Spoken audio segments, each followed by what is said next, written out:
با پیدا کردن موضوع و قهرمان برنامه نوبتی لازم مهمان خانواده شما هستیم با برنامه نوبتی مسئولیت. السلام علیکم. وقتی که ما زبان‌های خارجی رو می‌دونیم در دل خواه مورد و جای می‌توانیم خود رو حمایت بکنیم.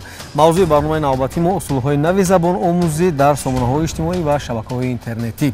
باور داریم که موضوع برنامه نوبتی ما جالب است و چند معلومات می‌توانید از برنامه به خود گرفته باشید. و در چند لحظه قهرمان برنامه نوبتی رو به شما معرفی می‌کنیم با شبکه بهارستان. тамошобинони азиз, меҳмонони барномаи навбатии масъулият Қутбиддин Фатҳуллоев, омӯзгори кафедраи забоншиносӣ донишгоҳи байналмилалии забонҳои хориҷии Тоҷикистон ба номи Сотим Улуғзода хушомадед ба барнома. ҳамзамон Саъдии Тоирзода, омӯзгори забони англисӣ, ҳаммуаллифи барномаи вожаомӯз хушомадед. донишҷӯи курси дуюми донишгоҳи байналмилалии забонҳои хориҷии Тоҷикистон ба номи Сотим Улуғзода, Омина Сафарзода خوش آمدید با برنامه ما. باور دارم که البته با شما یک صحبت جالب داریم و اطمینان دارم که چند توصیه و مصلحت‌های مفید رو به تماشابین خرد شبکه بهارستان ارائه میکنید.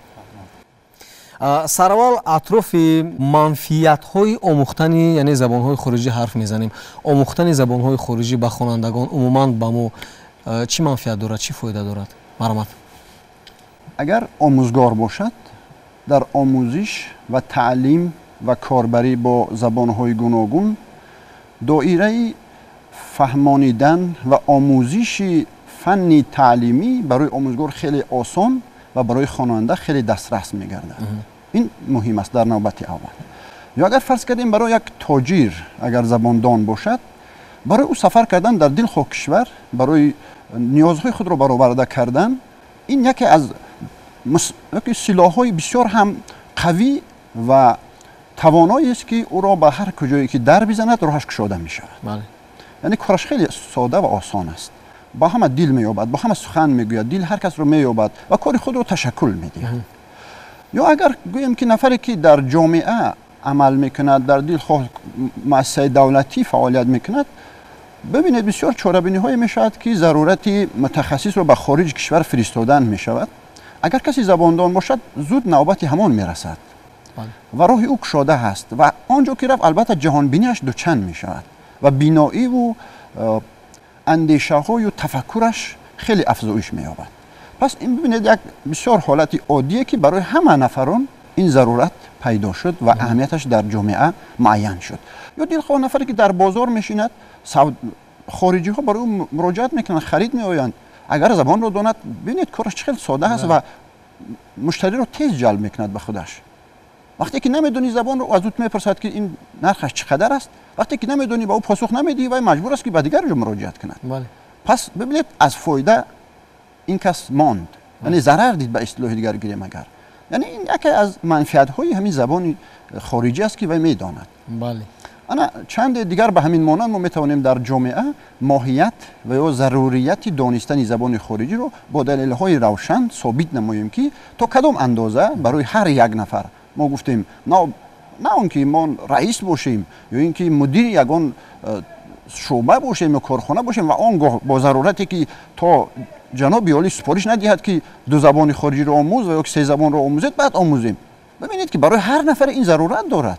پس آموزش این بسیار مهم است و هر یک نفر باید که این هدف رو در نزد خودش گذارد و به آن جامعه عمل بشوند. سلامت باشید. خب اندیشه سعدی رو میشنویم که وابسته به همین سوال چی نظر دارید شما؟ بهترین سخن‌ها را قید کردند که هر یک نفر که وابسته سمت کاریش اگر زبان داند گویم فایده میکند، ضرر نه. و من هم علاوه کردن با سخن‌های استاد که برابر زبان آموزی من در ساحه سیاحی نیز کار میکنم و هر وقت که سیاحان به داخل کشور میآیند و صحبت میکنند، هر جایی که ما نبریم انا همون شخصی که گویم چیزهای ملی میفروشد یا اینکه مهمانخانه دارد یا اینکه آشخانه دارد، اگر یک شخص یک نفر باشد که با انگلیسی صحبت کند یا که با روسی صحبت کند با زبانهای خارجی، البته که دقت آنها جلب میشود به آنها و گویم فایده میکند. و باز همون در گروه های سیاحان هستیم که بعد از آمدن به یک کشور آنها گویم یک فیدبک می نویسند، فکرهای خودشون و ملاحظه‌های خودشون می نویسند و حتما جایی که زباندان هست آنجا رو قید میکنند که فلان مهمانخانه یا که فلان آشخانه یا که فلان جای چیزهای ملی میفروختگی آنها یک شخصی دارند که با انگلیسی صحبت میکنند آسان‌تر است از اونجا رفته گرفتن گرچند که قیمت باشد گرچند که راهش دورتر باشد لیکن یک زباندانی گویم جلب میکند سیاحان رو دیگر اون رو بر اون طرف بله باز همین برای گویم دلخواه خوانندگانی که این حال گویم در مکتب هستند زباندانی در آنها رو میکشد به دلخواه دانشگاه‌های جهان دلخواه دانشگاهی که آنها میخواند فقط به واسطه زبان آنها میتوانند رفته تحصیل کنند یا اینکه دسترسی به معلومات‌های بگم دنیا که زیاده از 50% معلومات‌های دنیا با زبان انگلیسی است در اینترنت در کتاب‌هایی که یکم چاپ می‌شوند به ترجمه یعنی دسترسی به معلومات اولین درجه این هم به واسطه زباندانی می‌شود برای فکر می‌کنم که دانستن زبان روز از روز ضروریتش و مهمیتش زیاد شده است. سلامت باشید تشکر برای شما. از آمینا می‌خوایم پرسون شویم که چی سبب شد که شما مخصوصا زبان انگلیسی و روسی رو در سطح عالی از خود کردید؟ زمانی امروزه به ما طلباتیان را می‌دهد که زباندانی این یکی از واسطه‌های مهم معاشرت بین دیگر خلقیت و ملت‌ها میباشد که بسیار چاره‌بینی‌های بین سطح بین‌المللی برگزار می‌گردند که ما در آنها به حیث والنتیر یعنی یاور اشتراک می‌نماییم که برای ما دانستن زبان روسی، انگلیسی و دیگر زبان‌های خارجی خیلی منفعت بزرگی دارد. ما می‌توانیم آزادانه با آنها صحبت ورزیم، با آنها در راه دریافت یگان مشکلاتشان یاری رسانیم که این برای ما یک افتخار است که می‌توانیم آنها را با آزادی فهمیم و با آنها سخن ورزیم و اینچنین امروزها هم در همه پیام‌های خود پرزیدنت کشورمان پیوسته تاکید می‌نمایند که آموختن زبان خارجی این اساسی طلبات امروزه می باشد. یعنی هر یک شهروند، هر یک فرزند ملت تاجیک باید نوابسته از سن و سال دارای دانش زباندانی باشد. دانستن زبان‌های تاجیکی اولین درجه شخص باید زبان تاجیکی را زبان مادری خود را داند که یعنی به دست آوردن چونین مقامی زبان دولتی برای خلق تاجیک آسان نبود و همه این در پی سالها باز هم تشکل یافت که زبان روسی و زبان انگلیسی باید در سطح عالی و در سطح گفتگویی دانندهش هر یک شخصی وطن باشد. ضرورت در آن بود که من همه روزه پی می بردم که روز تا روز طلبات به دانستن این زبان خیلی می افزاید.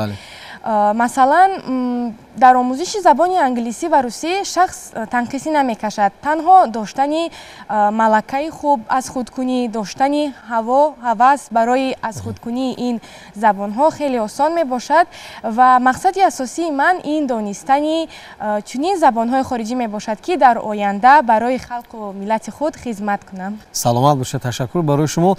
سعدی شما با اندیشه شما خوانندگان امروز با آموختن زبان های خارجی از جمله زبان‌های انگلیسی و روسی چگونه توجه دارند؟ توجه خوانندگان چگونه است؟ من زبان‌های خارجی رو اگر ما بسیار ماهرانه اگر جستجو کنیم و پرسان شویم دلخواه دانشجو یا دلخواه خواننده ذوق و هوس خواندن زبان خارجی را دارد اما مشکلی در آن است که راهکشای آنها نیست. نفری که پشتیبان باشد، نفری که راهنما باشد در همین سمت کمی مشکلی دارند. خواه از جانب والدین باشد، خواه از جانب نفر دیگری که آنها را تأمین و نگاهبانی میکند، نظارت میکند، همین چیز تا اندازه ضعیف است در جامعه امروز. یعنی تا هر یک نفر خودش اگر بسیار هم علنگه نزند، خروج نکند، در جامعه خود را معرفی نکند، با اون اندازه‌ای که آموزش اون را ما تحت نظارت گیریم و کمک کنیم، همین چیز یک نوع ضعیفی دارد در جامعه. یعنی بینشی همه برابر نیست نسبت آموزشی همه فرزندان یا همه خوانندگان یا همه دانشجویان. چون که آموزش زبان این راهی کسی را بند نمیکند برای تخصص دیگر را آموختن. این یک فرصت بسیار کم و کوتاه طور جامعه برای ما نشان میدهد. یک ساعت بعد درس، یک ساعت بعد شام، بعد خوراک میتواند برای این مساعدت کرده باشد. اما همین مشکلی رو ما امروز بسیار کلان میبینیم در نزد هر یک والدین یا پدر مادر. واقعا میتواند یک معلم همسایه به او کمک کرده باشد.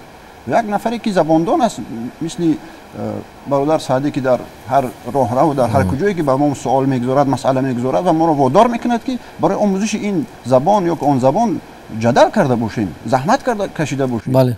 این چیز واقعا برای هر یک نفر تکان میشود. همین گونه مسئله گذاری ها، همین گونه صد شدن ها به خاطر آموزش دیگر زبان ها باید در جامعه بیشتر شود. فکر میکنم که برای آموزش زبان های خارجی من دلخواه زبان ها سه زمینه اساسی هست. پیش از همه تشکل نطق گفتگویی، دوم تشکل نطق خطی یا اینکه نوشتن و سوم این دو عمل را در حیات مناسب کردن و یا که علاقمند گردانیدن. پس در داخل همین سه عنصر زمینه اساسی یا پایدیواری آموزش زبان ها هویدا می شود. در این زمینه بعد آموزش خیلی ساده و آسان میتواند که عملی کرد. تشکر برای شما. اگر صد شما گون ایلوه داشته باشید میشنوید.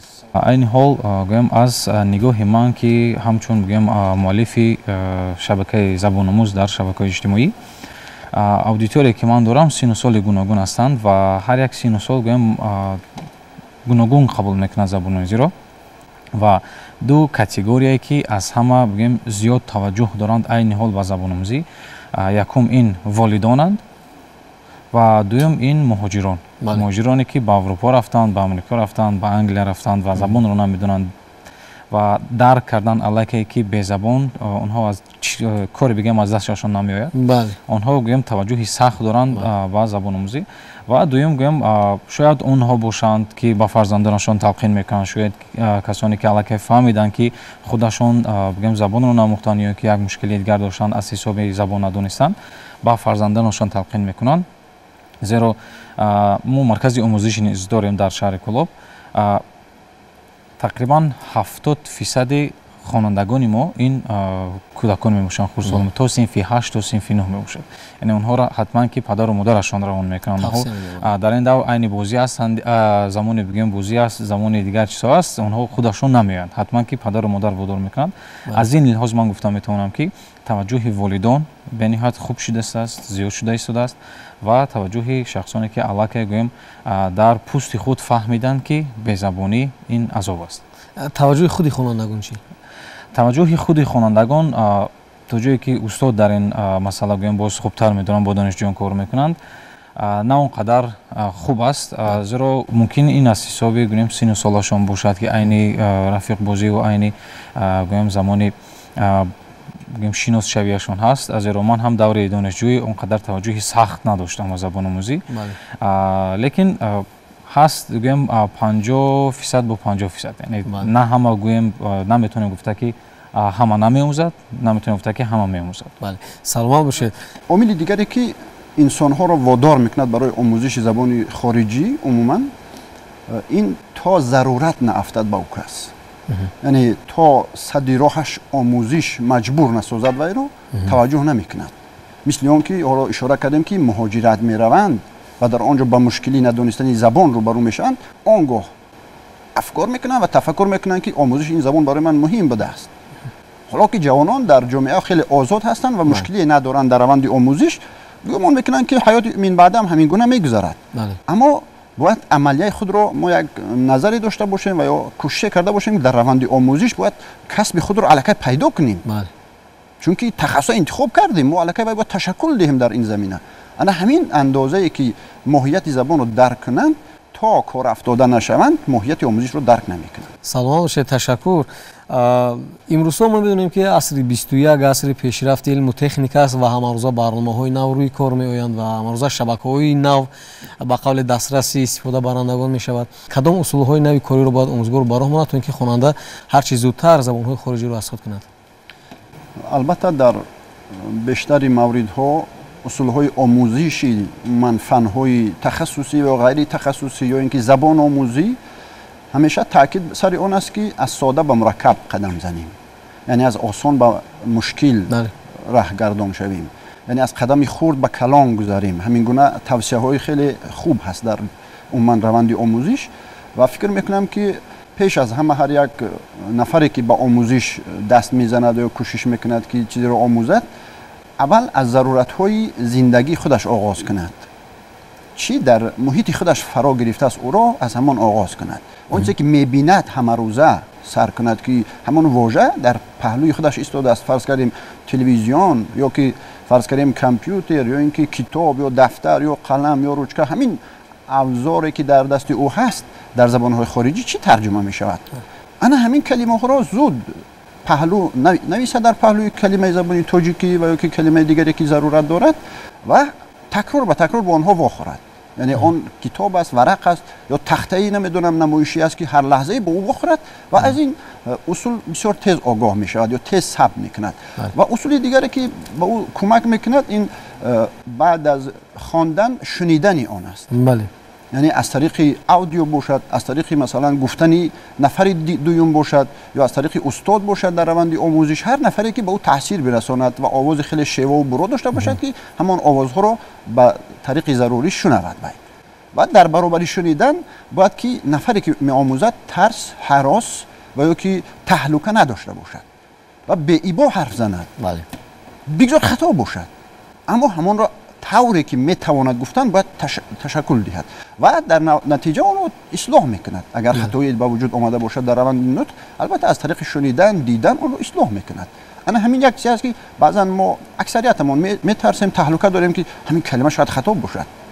سلام به زبان روسی شاید درست گفتن من خطا باشد، شاید همین لهجه یکم زده شم درست گذاشته باشم یا طور دیگر تلفظ کرده باشم و مانند اینها. همین کلمه ها رو ما طوری هست و میدونیم باید تشکل دهیم. یکی از مشکلات اساسی این ترس است. ترس است که در یعنی یک پرده رو در نزد آموزش ما آویزان میکنند. بله. پس همین پرده رو ما باید بیداریم به ایبا، نترسیده. با اون طرف روحی ما شده میشد که یعنی روشنی در چشم ما نمودار. سلامت باشید. من واسه این گفتگوی شما میخوام از آمینه سوال کنم که شما چگونه زبان روسی و انگلیسی رو از خود کردید؟ با کدام راه‌ها؟ البته که در اولی راه ما استفاده میبریم از اصولهای علمی، یعنی از کتاب و از چنین لغت‌هایی که به ما آموزش زبان رو، به ما آموختن زبان رو یاری میدهند. یعنی اصول اساسی این آموختن آنها به طریق کتاب‌هایی که در آن درج شده است، یعنی طرز درستی آموختن زبانی معین شده. بعدتر چطوری که استاد قید کردن با طریق اصول نو زمانوی، یعنی با استفاده از تلفن‌های موبیلی که در آنها ما میتوانیم هر گونه پروگرام‌ها، هر گونه شبکه‌های را یعنی استفاده بریم که آنها برای آموزش این زبان به ما کمک میرسونند. استفاده از لغت‌های الکترونی، استفاده از شبکه‌های اجتماعی که در آن ویدیو اوراق‌ها، یعنی ویدیو درس‌هایی که با طریق دیستانسیونی به ما یاد میدهند. استفاده از چنین اصول‌های نو زمانوی خیلی مفید میباشد برای آموختن زبان خارجی. خود شما زبان روسی و انگلیسی رو در چقدر مدت از خود کردید؟ از خردسالی من با آموزش زبان روسی و انگلیسی مشغول می باشم که از سن 6 سالگی، یعنی از سن رفتن به مکتب، من با آموزش هم زبان روسی و هم انگلیسی از طرف والدانم جلب کرده شدم که از این خیلی افتخارمند می باشم. سلام باشید. تشکر. از صدی میخوایم پرسون شویم که وابسته به چند راه ساده از خود کردن زبان‌های خارجی توصیه بدهیم به خوانندگان. سلامت باشید. اصلا انا همین کلمه آسان از خود کردن زبان این یک کلمه مارکتینگی است. یعنی راهی آسان از خود کردن زبان وجود ندارد. بگیم اگر می شود، من برای این چیز رو میگم، برای که مردم فریب نخورند. در 2 ماه زبان انگلیسی یاد میگیری، در 2 ماه زبان روسی یاد میگیری، انا همین کلمه های مارکتینگی یا تبلیغاتی رو از فکرشون دور کنند. و چگونه که من گفتن شاهد زنده از سن 6 سالگی آغاز کردند و عین حال در سطح عالی میدانند زبان را. این از زیاده از 10 سال می شود. برای از خود کردن یک زبان نه کم از 1 سال است و هستند متد هایی که کم کار را آسان میکنند. این متد های چگونه که استاد قید کردن، انا همون شروع کردن از ساده و مرکب است. یعنی شما اول باید چیزهایی که هر روزه با آنها وامیخورد آنها را از خود کنید. در اینجا برای شما کمک میکنند در زبان روسی گویم، در زبان انگلیسی ریال انگلیش میگویند، یعنی انگلیسی اصلی. چیزی که ما هر روزه با اون روبرو میشیم، با اونها انگلیسی آموختن گویم چیز رو خوبتر میکند، تیزتر میکند زمانش رو. این ما همه تلفن موبیلی داریم، ما میتونیم در تلفن های موبیلی از آنها استفاده کنیم. برنامه ها هستند. متاسفانه گویم یک چند سال پیش ما یگان برنامه آموزش کلمه ها با زبان تاجیکی نداشتیم و ما در یک جایگی با تیممون گویم برنامه واژه‌آموز رو کار کردیم کرده برآوردیم که عین حال زیاده از 40,000 استفاده برنده گویم زبان آموزان تاجیک با این برنامه ما کلمه زیاد میکنن همه روزه. ва ин барома бо забони тоҷикӣ аст, бо забони русӣ аст ва бо забони англисӣ, яъне байни ҳамин се забон шумо метавонед кунед. Метавонед аз барномаҳои мобилӣ истифода баред, метавонед аз тамошои филмҳо, яъне мо ҳар рӯза филм тамошо мекунем ҳаст, метавонем ин тамошои филмро ба яке аз бигӯем дарсҳо мубаддал кунем. Дигар метод ин аст ки суҳбат бо хориҷиён. Мо ҳама дар инстаграму дар шабакаҳои иҷтимоӣ фаъол ҳастем ва метавонем бо як хориҷӣ, бо як гӯем донишҷӯи дигаре аз дигар донишгоҳи хориҷӣ суҳбат кунем, фақат онро бо забони хориҷӣ, бо он забоне ки мо мехоҳем суҳбат кардан. имкониятҳо айни ҳол бениҳоят васеъ аст. ҳар коре ки мо рӯзона мекунем метавонем инро бо забоне ки мехоҳем ва меомӯзем бо он забон кунем. ин ҳолатро гӯем тезтар мекунад забономӯзии моро, назар ба оие ки бигӯем фақат аз як метод аз китоб хондан, яъне бо як тараф намешавад. Мо бояд яна ҳамон атмосфераи забони хориҷиро дар худ ҷорӣ кунем ва худро дар он ҷо бигӯем аз ҳар гӯша як порча аз филм, як порча аз мусиқӣ, як порча аз китоб, як порча аз дӯстамон, як порча аз телефон, як порча аз наворҳое ки яъне ҳол дар инстаграм бениҳоят зиёд шудан моли мо забони англисӣ ва русӣ, аз онҳо ҳар рӯза як луқмаи хурде аз худ карда метавонем ки дар натиҷа метавонад ба омӯзиши забон кӯмаки сахт кунад. Як андешаи дигар ман дорам. Масалан бубинед ҳар нафар ба ҳар чӣ як қобилият дорад, масалан як фаҳмиш дорад. Масалан баъзе аз нафароне ҳастанд ки мусиқиро дӯст медоранд, баъзе аз нафароне ҳастанд ки хондани китобро дӯст медоранд, баъзе аз нафароне ҳастанд ки тамошои филму барномаҳоро дӯст медоранд. яъне ҳамин андеша дуруст аст ки агар масалан шумо мусиқиро дӯст медоред, метавонед забонро тариқи масалан барномаҳо ё вожаҳое ки бо мусиқӣ шояд пешниҳод мешавад шумо аз худ бикунед.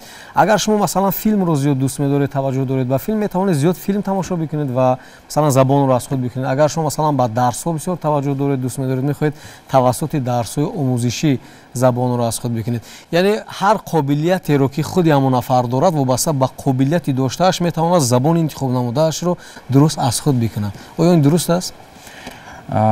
ба фикри ман 100% дуруст аст, зеро таҷриба нишон медиҳад ки гӯем ҳар касе ки гӯем ба гуфти шумо ҳамон чизи дӯст доштааш онҳо тезтар аз худ мекунанд назар ба чизе ки онҳо маҷбуранд, назар ба чизе ки гӯем ваё намехоҳанд лекин маҷбуранд омӯзанд. ин гӯем ана ҳамон ҳолатро дучанд ё сечанд тез мекунад. шахсан ман худам ёд надорам ки калимаи забони русӣ аз ёд карда бошам, зеро ман ҳам киноманам ва оилаи мо ҳама филм тамошо мекунанд ва тамошои филм гӯем ту ворид мешавӣ куллан ба ҳамон филм, чӣ гуфт, барои чӣ ин гапро гуфт, чӣ кор кард, ту куллан дар ҳамон ҷо ҳастӣ ва ҳар калима ё чиз ибораи наве ки мо намедонистем луғати зинда бо мо буд, мегаштем тарафи модар ё падар мегуфтем чӣ гуфт, ин чӣ мешавад, дар ҳол ҳамон калима аз худ мешуд. Яъне чизи дӯстдоштаи ман ба ман кӯмак кард ки ман забони русиро аз худ кунам. Лекин барои дигар забон бо каме ҳам меҳнат мекунӣ, дигар мақсад каме гӯем зиёда машқ мекунӣ ки чӣ шавад. Албатта ки ҳар шахсе ки мисол метавонад як чизи дӯстдошта дорад, метавонад бо он забонро аз худ кунад. Ташаккур барои шумо. Саломат бошед. баъзе аз хонандагоне ҳастанд ки забонҳои хориҷиро дар сатҳи олӣ медонанд, хуб медонанд, суҳбат кардан метавонанд, аммо аз ҳар зан бо забони модарӣ танқисӣ мекашанд. сабаб чист ба фикри шумо? олиме таъкид мекунад ки барои омӯзиши забони модарӣ як умри инсон кам аст, аммо барои омӯзиши забони хориҷӣ соле ва ёки 2 соле кофист. пас ин андешаро мо метавонем пайгирӣ кунем ва исбот кунем.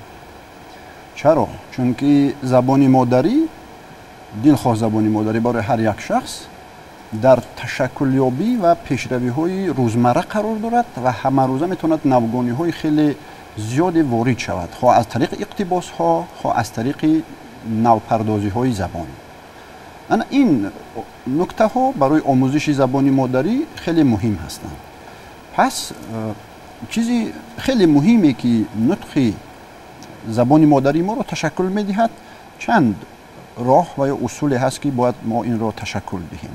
пеш аз ҳама мутолиаи асар ҳаст, яъне хоҳ аз тариқи масалан метавонед электронӣ хонӣ, хоҳ аз тариқи албатта чопӣ. яъне муҳимтарин нукта ҳамин аст ки мо ҳар чӣ қадар ки бештар хондем, захираи луғавии мо ҳамон қадар бой мешавад. вақте ки захираи луғавӣ бой шуда бошад, пас сухан гуфтани мо ҳамон қадар сода ва осон ва хеле шево мешавад. вақте ки калима нест дар нутқи мо, дар захираи луғавии мо, пас чӣ истифода кунем? барои ин ки хона бисозем, пас масолеҳ дар кор аст, хиш дар кор, санг дар кор, قم در کار، سمن در کار. وقتی که سنگ و قم هست و سمن نیست، پس چگونه دیوار میکنیم؟ یعنی همین محصولات ها حالا در ذخیره لغوی ما که نباشد، پس نطق کردن ما هم همین گونه مشکلی رو به بار میارد. یعنی عموما ساخته نمیتوانیم خانه رو. پس نطق ما هم همین گونه اهمیت دارد که اگر همین محصولات ها رو ما در ذخیره لغوی جمع آوری نکنیم در مد اول، پس نطق کردن و که آموزش دیگر زبان ها در زمینه زبان مادری ما مشکل تر به بار میارد. یعنی به دست آوردن آموزش خیلی مشکلی های زیاد پیش میارد. انا همین نکته مهم است که پیش از آن که ما مقصد میگذاریم که زبان خارجی رو دانیم، اولین درجه باید نطق خطی زبان مادری رو تشکل داد از طریق مطالعه اثرها، مطالعه بگذار اثر هم که نباشد، روزنامه و مجله ها، خب مطبوعات دوری، هر چیزی که در دسترسی دارد، از طریق آنها میتواند این زمینه رو در خود تشکل دهد. سلامت باشید. سبب این زیاده‌روی کردن در آموزش زبان‌های خارجی است و این هم بسیارتر گویم با اشتباه یا که با زیاده‌روی والدان میشوند، چون که فرزندان را از بخچه الکی شروع کرده با بخچه زبان روسی و با بخچه زبان انگلیسی میتیند و دوام روز وای با زبان خارجی صحبت میکند و بگاه که میاد یک دو کلمه با پدر و مادر میزنند خوب میکنند با پگاه با همین چیز. برای همین این را شخصا من نمیدونم فکر من درست است یا نه، زیاده‌روی در زبان آموزی میگویم که زبان این حادثه طبیعی نیست. یعنی هر کجایی که شما رفتید، هر زبانی که شما شنوید با همون گپ میزنید و بعضی والدین هم هستند که در خانه با زبان روسی که با زبان انگلیسی صحبت میکنن، البته که زبان مادری از بین میرود و آموختنش، حرف زدن، نطق کردن با اون مشکل میشه. برای من فکر میکنم که هر یک چیز باید آن همون معیار خودش رو داشته باشد. بله، معیار خودش رو داشته باشد. زبان آموزی در مکتب 3 ساعت 4 ساعت و با خانواده زبان مادری خود را صحبت کنید. تشکر برای شما. سلامت باشید. اویلا، جامعه، مکتب کدامی از این نهادها و قابل تاثیر بیشتر رسانیده میتواند برای اسکوت کردن زبان ها به خوانندگان؟ نهادهایی که ذکر شد یکی به دیگری فکر میکنم که جدا شدن و که عمل کردنش غیر امکان است. اینها توأم هستند، با هم پیچیده هستند، سلسله هستند که یک مفهوم را یا یک هدف را به آخر میرسانند و آموزش زبان هم همین چیز را تقاضا میکند که محیط باید سازگار باشد. محیط چیست؟ پس والدین است، مکتب هست، جامعه هست. در خانه هستیم پدر مادر، خانواده، مکتب می رویم پس آموزگار و خواننده، در کوچه برآمدیم این جامعه هر نفری که با ما برخورد میکند وا میخورد و میبینیم و میشنویم هست. پس همین این سه نهاد ببینید که به واسطه تاثیر میرساند، نه به واسطه، نه اینکه مجبوری و یا که راه دیگر، به واسطه، خود به خود، مستقلانه. پس همین سلسله باید متصل و منتظم و منظم باشد. یعنی با هم یک ذیل حرکت کنند، یکی پیشتر و یکی قفوتر نه. یعنی اگر ما به اصطلاح آموزش زبان داشته باشیم، یعنی خانه، مکتب و محیط رو برابر نگاه کنیم. یعنی در خانه هم که تا اندازه اگر زبان انگلیسی و روسی خونیم، بله والدین هم با اون مساعدت کنند از طریق لغت ها، از طریق مساعدت مثلا نمیدونم واسطه هایی که کمک میکنند مساعدت کنند تا اینکه اون فضا رو برای ما فراهم کنند.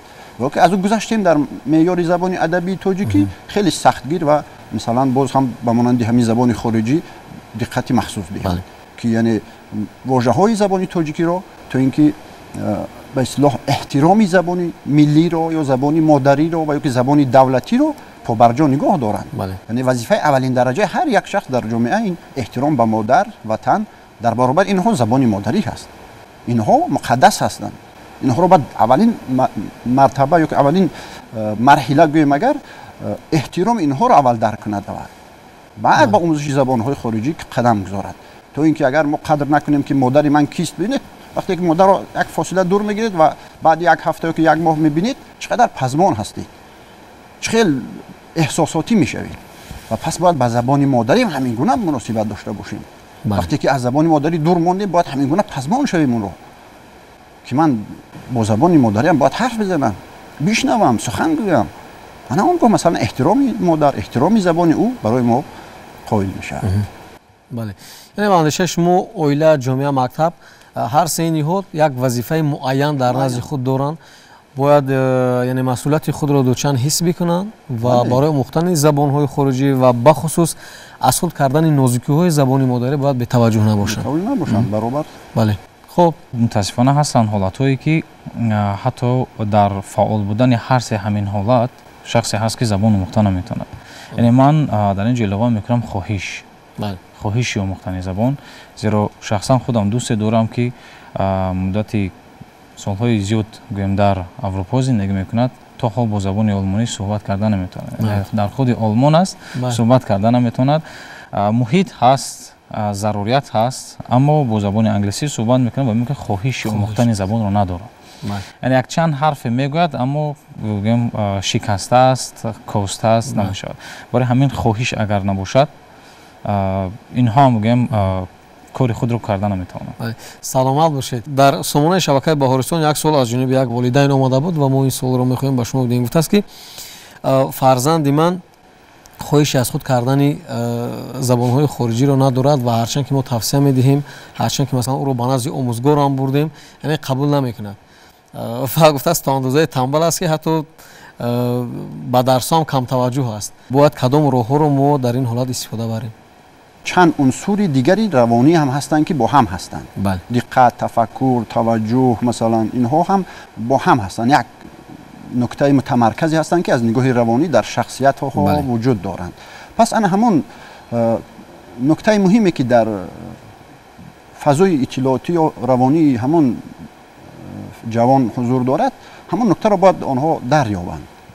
یعنی شوق و یا ذوقی که طور ذکر کردن، خواهشی که او دارند، همون را باید اول جستجو کنند و چی میخواهد، از سوالی که به او چی میخواهد از او شروع کنند، نه اینکه آنچه که اینها میخواهند آن را تلقین کنند.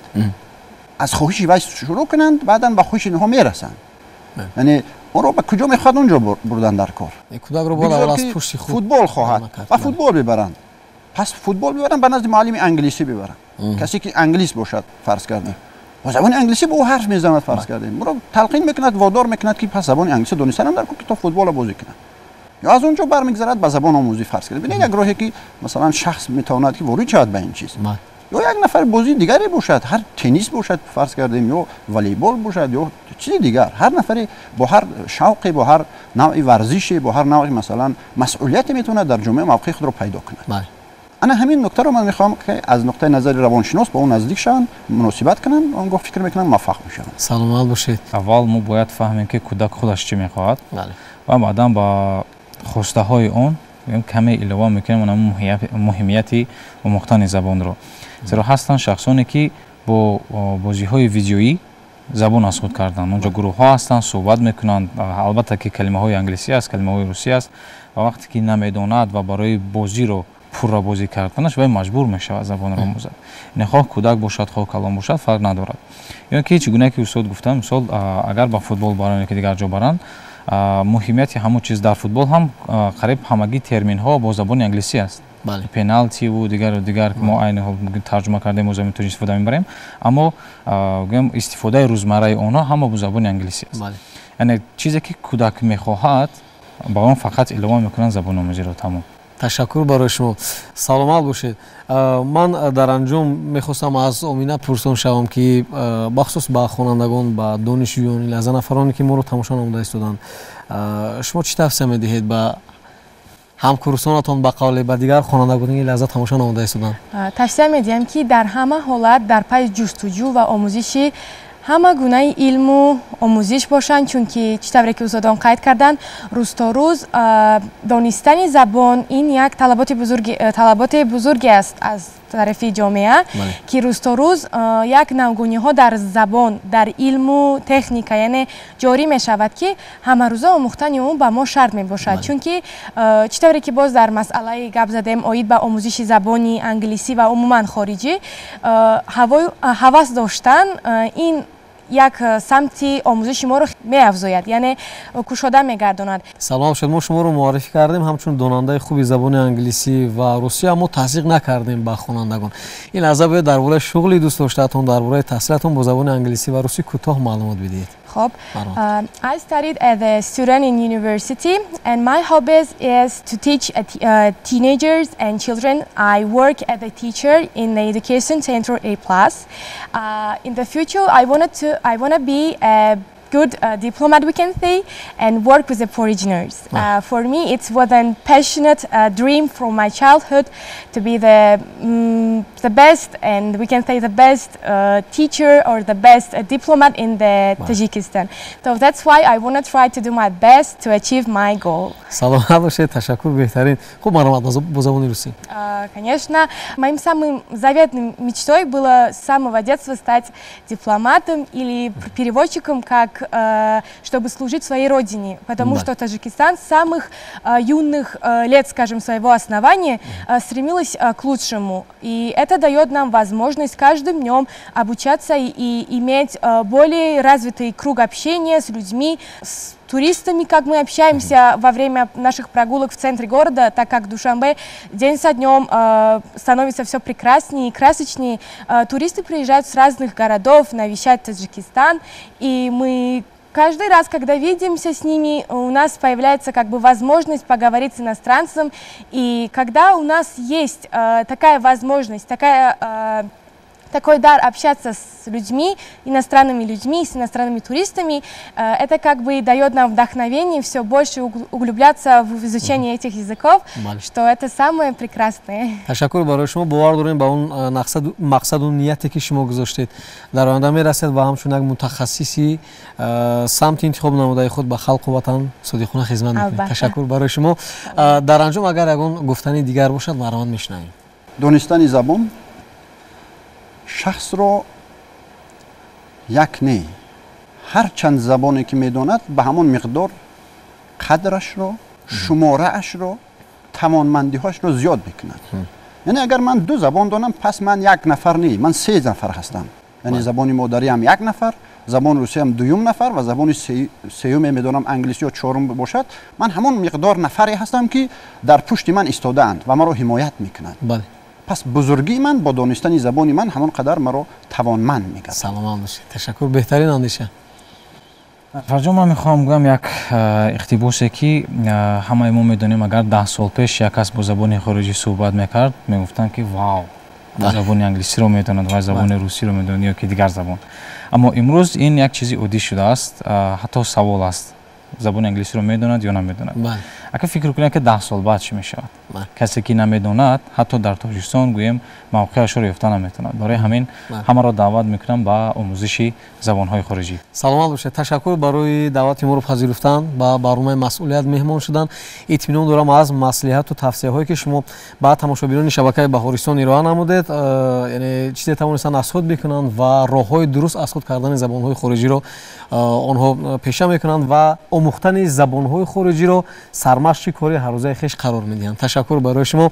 тамошобинони азиз, ёдрас мешавем ки меҳмонони барномаи имрӯзаи мо буданд Қутбиддин Фатҳуллоев, омӯзгори кафедраи забоншиносӣ, донишгоҳи байналмилалии забонҳои хориҷии Тоҷикистон ба номи Сотим Улуғзода, Саъди Тоирзода, омӯзгори забони англисӣ, ҳаммуаллифи барномаи Вожаомӯз ва Омина Сафарзода, донишҷӯи курси 2 донишгоҳи байналмилалии забонҳои хориҷии Тоҷикистон ба номи Сотим Улуғзода. бори дигар хуш омадед ба барномаи мо. тамошобинони азиз, мо аз пайи ҷустуҷӯи мавзӯъ ва қаҳрамонони барномаи навбатӣ мешавем. итминон дорам ки суҳбати мо ба шумо писанд омад. то барномаи навбатии масъулият, тансиҳат ва забондон бошед.